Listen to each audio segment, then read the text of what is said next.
Person के हवाले से नहीं है, ये कोई और सूरत हाल हो सकती है other than this relationship. So lovers का कार्ड है, डेफिनेटली एक ऐसा पर्सन आपकी लाइफ में शामिल है जिसके सामने आप बिल्कुल ओपन हैं और you don't need to hide anything, you don't need to make any sort of impression in front of them. तो बहुत ही खूबसूरत एनर्जी है, यूनिवर्स की तरफ से सपोर्ट है, अप्रूव्ड रिलेशनशिप है बेसिकली।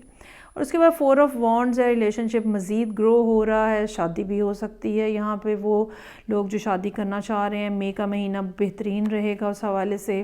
कम्युनिकेशन जो है या ट्रैवलिंग वो जून के महीने में होती हुई नज़र आ रही है और ये सब चीज़ें बहुत खूबसूरत हैं। एंजल ऑफ लव के अंडर ये तीनों महीने बहुत ज़्यादा खूबसूरत नज़र आ रहे हैं। अच्छा जी, उसके बाद हीलर ऑफ़ द एजेस है, ये आपको यूनिवर्स की तरफ